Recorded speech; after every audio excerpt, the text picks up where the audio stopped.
نحمده ونصلي على رسوله الكريم اما بعد فاعوذ بالله من الشيطان الرجيم بسم الله الرحمن الرحيم رب اشرح لي صدري ويسر لي امري واحلل عقدة من لساني يفقهوا قولي رب زدني علما اللهم فقهنا في الدين اللهم إنا نسألك حبك وحب من يحبك والعمل الذي يبلغنا حبك اللهم ارزقنا إخلاص إلهي آمين.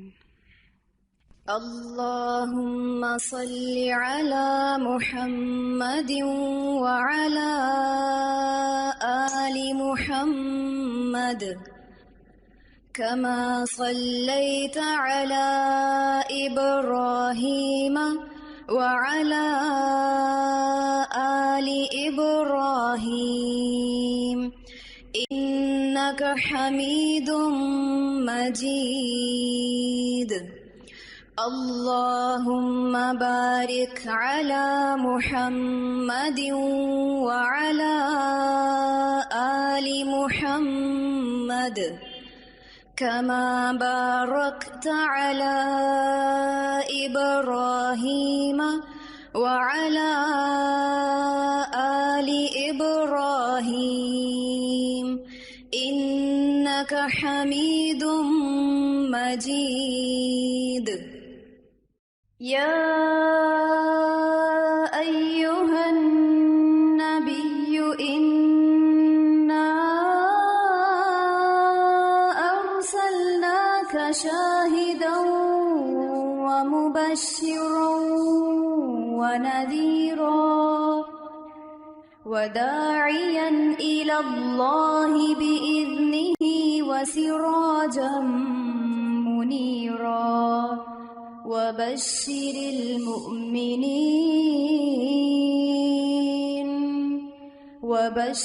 المؤمنين بأن لهم من الله فضلا كبيرا.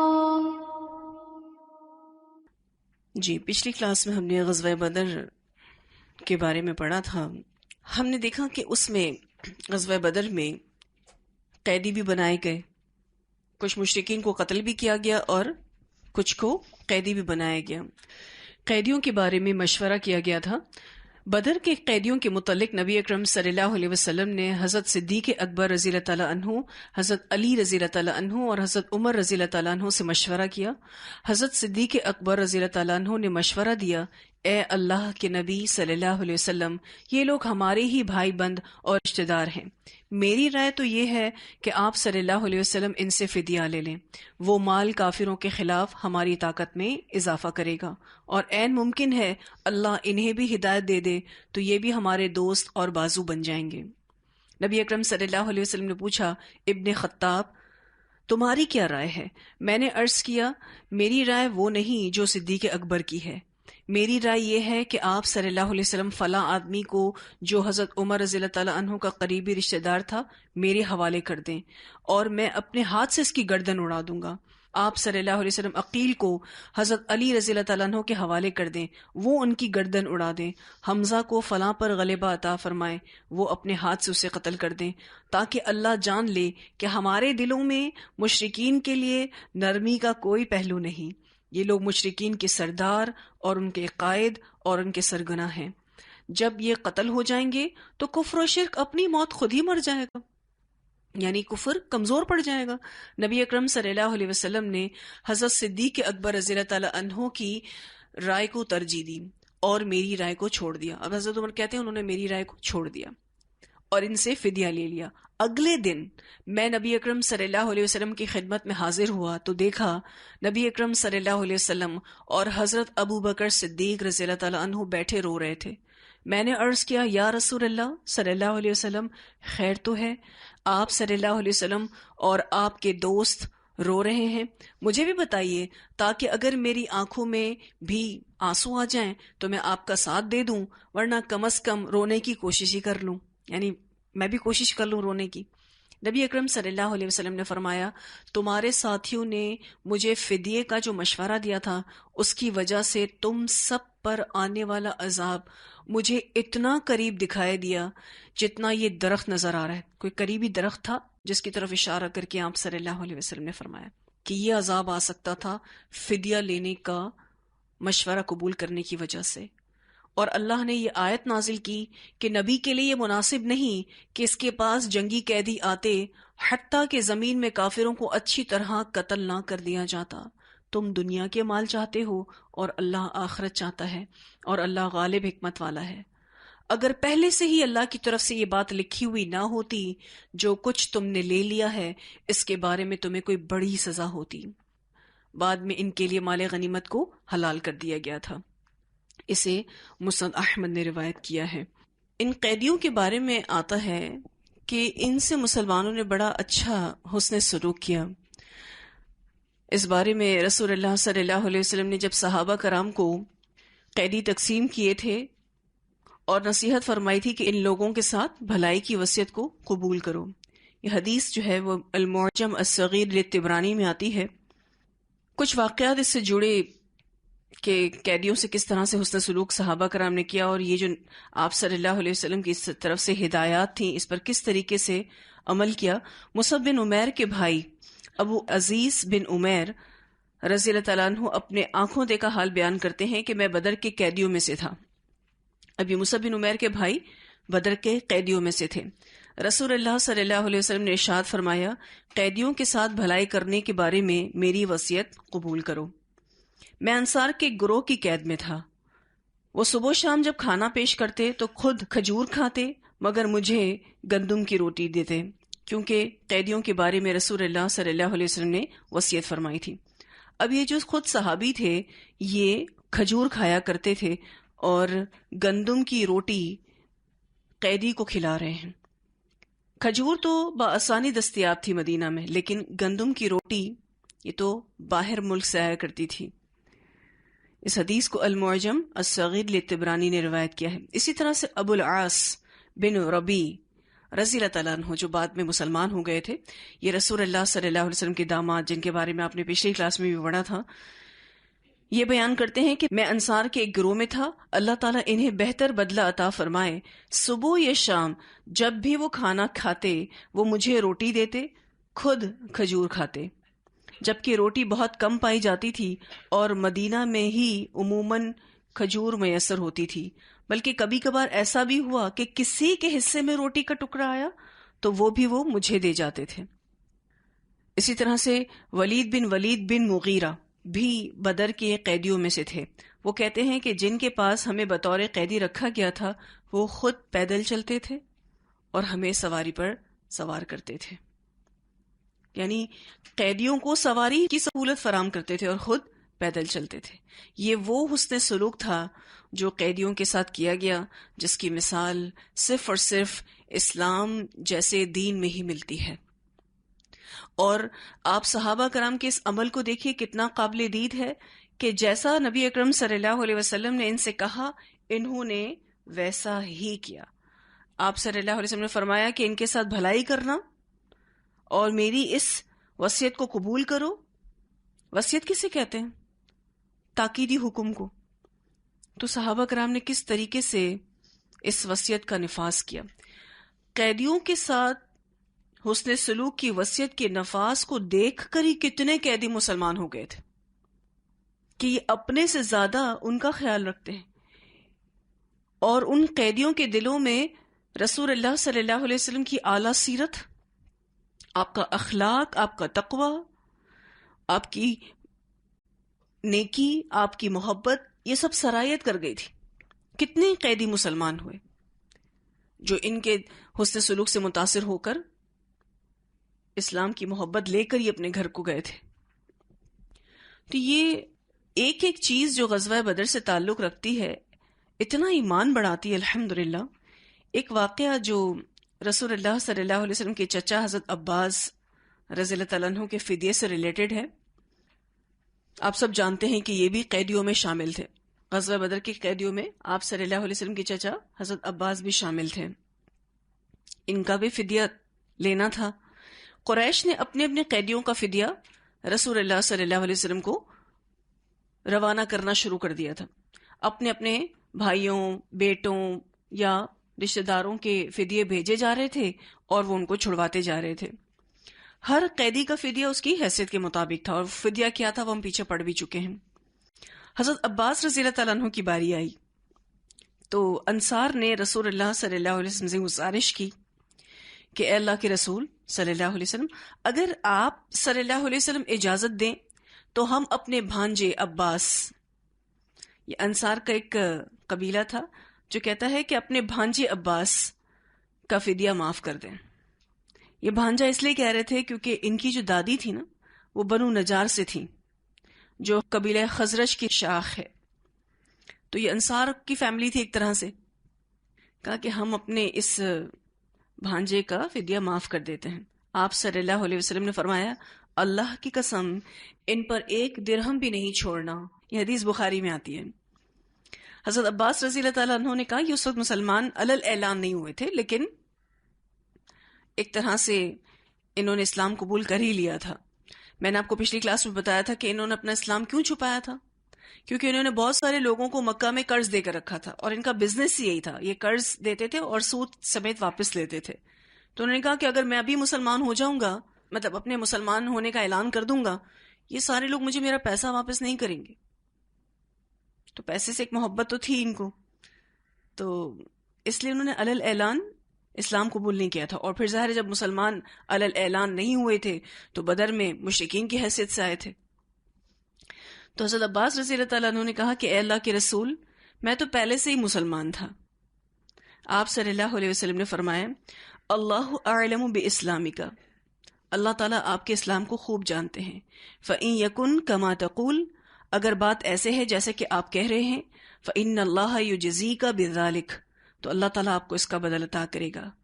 وَأَمَّا ظَاهِرُ أَمْرِكَ قَدْ كَانَ عَلَيْنَا، یعنی آپ کا جو ظاہر تھا وہ ہمارے خلاف تھا. فَافْتَدِي نَفْسَكَ وَابْنَيْ أَخَوَيْكَ، تو آپ اب فدیہ دیں، اپنا بھی، اپنے بھتیجوں کا بھی، اور اپنے اخویک حلیف کا بھی. تو ہم کچھ نہیں کر سکتے. آپ آئے ہیں تو بظاہر مشرکین کی طرف سے آئے ہیں، آپ کا ظاہر تو یہی ہے، اب آپ کو تو فدیہ دینا پڑے گا. اور آپ صلی اللہ علیہ وسلم نے یہ بھی فرمایا فَإِنَّكَ ذُو مَالٍ، آپ بہت پیسے والے بھی ہیں. تو حضرت عباس نے کہا کہ اے اللہ کے رسول صلی اللہ علیہ وسلم، میرے پاس تو مال نہیں ہے، میرے پاس پیسے نہیں ہیں. آپ صلی اللہ علیہ وسلم نے فرمایا آپ کا وہ مال کہاں ہے جو آپ نے ام الفضل کو، ام الفضل ان کی بیوی، حضرت عباس کی بیوی کے پاس رکھوایا ہے. اس وقت آپ دونوں ہی افراد تھے، یعنی آپ تھے اور آپ کی بیوی ام الفضل تھی، اور آپ کے پاس کوئی اور شخص موجود نہیں تھا. اس وقت آپ نے یہ بھی کہا تھا کہ اگر میں اس سفر میں کام آ جاؤں، یعنی اس سفر میں کام آ جاؤں سے کیا مطلب ہے کہ ہو سکتا ہے کہ میں واپس نہ آؤں. تو یہ مال فضل کا، عبداللہ کا اور قسم کا ہے. ان کے 3 بیٹے تھے، تو چونکہ ام فضل تھیں تو فضل پہلا بیٹا، پھر عبداللہ اور قسم کا ہے. حضرت عباس رضی اللہ تعالیٰ عنہ پریشان ہو گئے کہ یہ بات تو میں اور میری بیوی کے سوا تو کوئی اور جانتا نہیں تھا. حضرت عباس رضی اللہ تعالیٰ عنہ کہنے لگے اللہ کی قسم اے اللہ کے رسول صلی اللہ علیہ وسلم، میں خوب جانتا ہوں کہ آپ اللہ کے رسول ہیں، کیونکہ اس وقت میرے اور ام فضل کے سوا کوئی وہاں موجود نہیں تھا، اس کا علم تو کسی کو نہیں تھا. میرے پاس جو مال ہے وہ آپ کو مل چکا ہے، اس میں سے 20 اوقیہ شمار کر کے رکھ لیجئے. آپ صلی اللہ علیہ وسلم نے فرمایا یہ تو وہ مال ہے جو اللہ نے ہمیں ایسے عطا کیا ہے، یعنی اب آپ کو فدیہ تو الگ سے دینا پڑے گا. پھر عباس رضی اللہ تعالیٰ عنہ نے اپنا اور دونوں بھتیجوں کا اور حلیف کا فدیہ ادا کیا. ان کے جو یہ بھتیجے تھے، ان میں ایک کا نام عقیل بن ابی طالب تھا، دوسرے کا نام نوفل بن حارث تھا، اور حلیف جو ہے وہ عتبہ بن عمر بن جہدم تھا. یہ 3 لوگوں کا فدیہ اس نے اپنے علاوہ ادا کیا. پھر عباس رضی اللہ تعالیٰ عنہ نے اپنا اور دونوں بھتیجوں کا اور حلیف کا فدیہ ادا کیا. اللہ نے آیت نازل فرمائی اے نبی صلی اللہ علیہ وسلم، جو آپ کے ہاتھوں میں گرفتار ہیں آپ ان سے کہہ دیجئے کہ اگر اللہ تمہارے دلوں میں بھلائی کو جان لے گا تو تمہیں اس فدیے سے کہیں بہتر عطا کرے گا. اب چونکہ یہ مسلمان تو ہو گئے تھے لیکن ظاہر بظاہر مشرکین کی طرف سے آئے تھے، تو پھر اللہ تعالیٰ نے سورہ انفال کی آیت نمبر 70 اتاری کہ اگر فدیہ دینا بھی پڑ رہا ہے کوئی بات نہیں، اللہ آپ کو اس سے بہتر عطا کرے گا. یہ الفاظ ہیں کہ ان یعلم اللہ فی قلوبکم خیرا یؤتکم خیرا مما اخذ منکم ویغفر لکم واللہ غفور رحیم. جو آپ سے لیا گیا ہے اللہ اس سے بہتر آپ کو عطا کرے گا، اللہ آپ کے گناہوں کو بھی معاف کرے گا، اللہ غفور رحیم ہے. سورہ انفال کی آیت نمبر 70 میں یہ بات آتی ہے. ان سب قیدیوں میں سب سے زیادہ فدیہ حضرت عباس سے وصول کیا گیا، اور روایات میں آتا ہے تقریباً ان سے 100 اوقیہ سونا ریسیو کیا گیا. پھر ہم نے پچھلی کلاس میں نبی اکرم صلی اللہ علیہ وسلم کے داماد کا واقعہ پڑھا تھا. غزوہ بدر میں یہ قیدی کی شکل میں آئے تھے. ابو العاص کے بارے میں تھوڑا سا بتا دوں کہ یہ ابو العاص کون تھے، جن کی شادی حضرت زینب رضی اللہ تعالیٰ عنہا سے ہوئی، جو کہ بنت رسول صلی اللہ علیہ وسلم تھیں. یہ مکہ میں رہتے تھے، بہت سمجھدار، دانش مند، دیانت دار، امانت دار اور بہترین تاجر تھے. حضرت خدیجہ رضی اللہ تعالی عنہا کی بہن حالہ بنت خویلد کے بیٹے تھے. سیدہ خدیجہ رضی اللہ تعالی عنہا نے نبی اکرم صلی اللہ علیہ وسلم سے عرض کی تھی کہ اگر ہم زینب کی شادی میری بہن کے بیٹے ابو العاص سے کر دیں تو آپ صلی اللہ علیہ وسلم حضرت خدیجہ کی بات کو ٹالا نہیں کرتے تھے. کہا کہ ٹھیک ہے. اور وہ ایک اچھے لڑکے تھے اور حضرت خدیجہ ان کو اپنے بیٹوں کی طرح رکھتی تھیں، کیونکہ بہن کا بیٹا تھا تو اس وجہ سے بہت زیادہ محبت بھی کرتی تھیں. آپ صلی اللہ علیہ وسلم جب دین کی تبلیغ شروع کر چکے تو رسول اللہ صلی اللہ علیہ وسلم کی تینوں بیٹیاں شادی شدہ تھیں، رقیہ، ام کلثوم اور زینب، تینوں شادی شدہ تھیں. قریش مکہ کا پورا ایک وفد، پوری ٹیم سب سے پہلے ابو العاص کے پاس گئی تھی اور جا کر کہتی ہے، وہ ٹیم پوری جا کر کہتی ہے کہ ابو العاص تم محمد کی بیٹی زینب کو طلاق دے دو اور تم جس بھی لڑکی سے کہو گے قریش کی اس سے ہم تمہاری شادی کر دیں گے.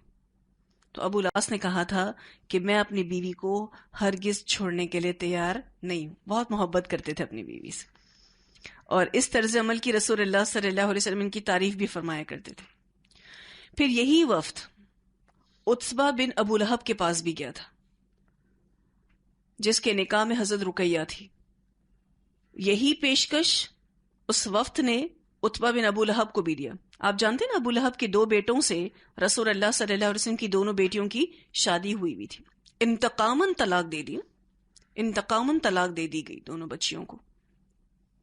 تو اس نے عتبہ بن ابو لہب نے وہ پیشکش قبول کر لی اور قریش کی جس لڑکی سے وہ چاہتا تھا اس سے شادی اس کی کرا دی گئی، اور اس نے حضرت رقیہ رضی اللہ تعالیٰ عنہ کو طلاق دے دی تھی.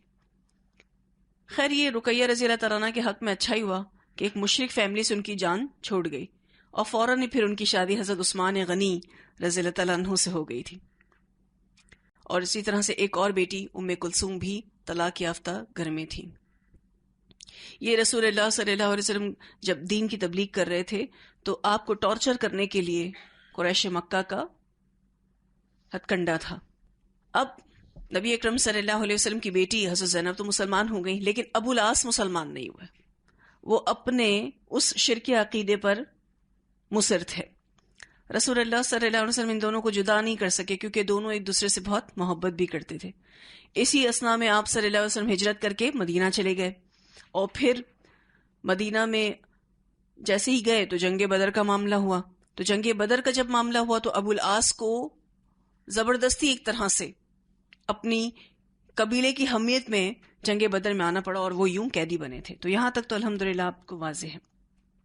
اور جو ان کے فدیے میں حضرت خدیجہ کا ہار حضرت زینب نے بھیجا تھا تو اس کو دیکھ کر رسول اللہ صلی اللہ علیہ وسلم پھر رو بھی پڑے تھے، اور وہ ہار واپس بھی ان کو کر دیا گیا، اور یہ کہہ کر کہ جیسے ہی آپ مکہ جائیں گے آپ حضرت زینب کو مدینہ کے لیے روانہ کر دیں گے. یہ پورا ایک طویل واقعہ ہے کہ جب وہ مکہ چلے گئے تو رسول اللہ صلی اللہ علیہ وسلم نے اپنے 2 صحابہ کو، ایک زید بن حارثہ رضی اللہ تعالیٰ عنہ اور ان کے ساتھ ایک انصاری صحابہ کو بھیجا اور ان کو کہا کہ آپ وادی یاجج میں جا کے سٹے کرو. زینب جیسے ہی مکہ کی بارڈر پار کر کے اس وادی میں آئیں گے تو آپ ان کو لے کر مدینہ آ جانا. اب ابو الاس مکہ پہنچے کیا وعدہ کر کے کہ جیسے ہی مکہ پہنچوں گا آپ کی بیٹی کو رخصت کر دوں گا, مدینہ روانہ کر دوں گا.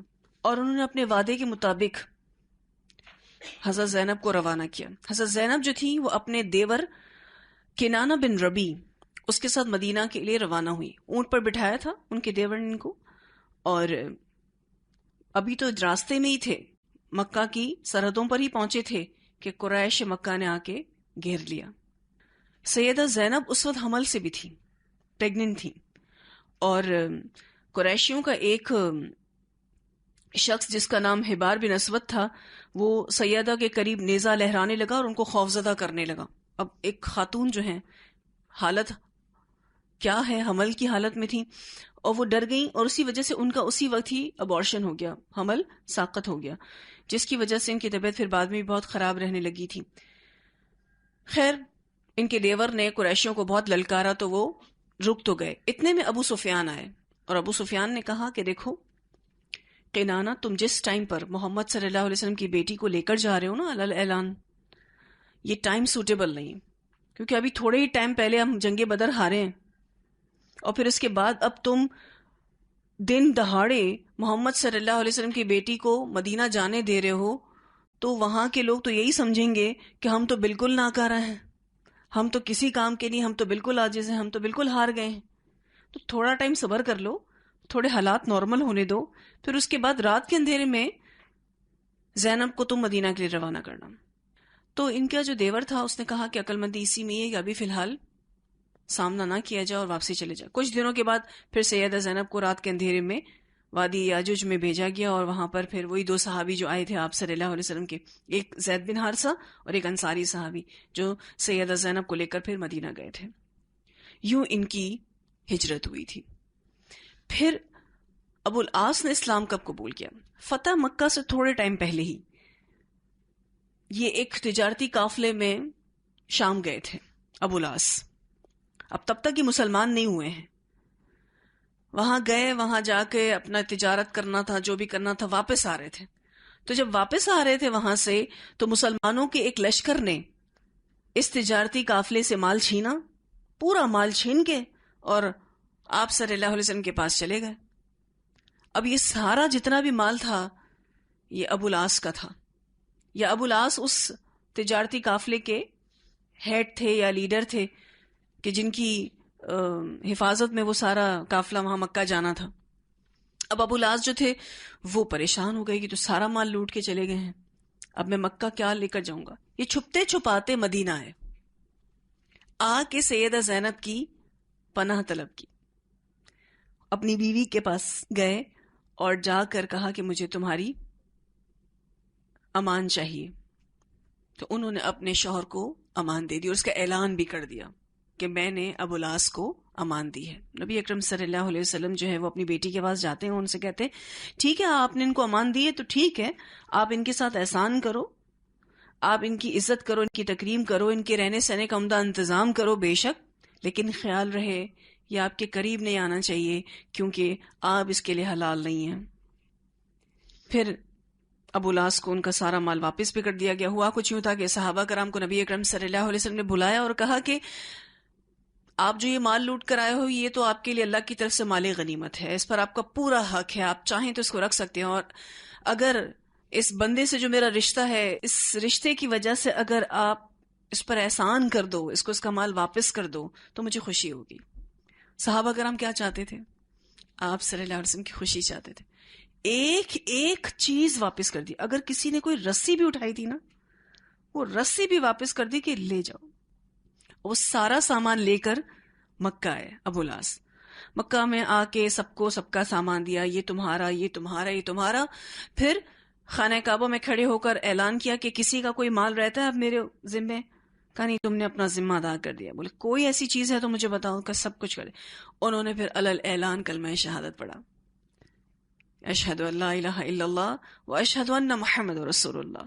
یہ کلمہ شہادت انہوں نے پڑھ لیا اور کہا کہ میں مسلمان مدینہ میں اس لیے نہیں ہوا کہ تم یہ سوچتے کہ شاید میں اپنا مال واپس لینے کے لیے مسلمان ہوا ہوں، اس لیے میں وہاں مسلمان نہیں ہوا، اور میں یہ بھی نہیں چاہتا تھا کہ میں تمہارے مال رکھ لوں، میں چاہتا تھا کہ تم کو تمہارے مال دے دوں اور پھر اس کے بعد سارا ذمہ اپنے طور پر ختم کر دوں، پھر میں مسلمان ہو جاؤں گا علی اعلان۔ اور میں اپنے اسلام کی ابتدا خیانت سے کرنا نہیں چاہتا تھا۔ یوں یہ مسلمان ہو گئے، پھر یہ مدینہ گئے تقریباً 6 سال کے بعد، کیونکہ فتح مکہ 8 ہجری میں ہوا تھا اور غزوہ بدر 2 ہجری میں ہوا تھا، تو غزوہ بدر کے بعد ہی کچھ ٹائم کے بعد سیدہ زینب مدینہ آ گئی تھی، اور اپروکس 6 ایئرس کے بعد پہلے نکاح کی بنیاد پر ان دونوں ہسبینڈ وائف کو آپ صلی اللہ علیہ وسلم نے ملا دیا، اور یہ پوری جو روایت آتی ہے یہ ابو داؤد میں آتی ہے۔ تو یوں قبول اسلام ابو العاص نے کیا۔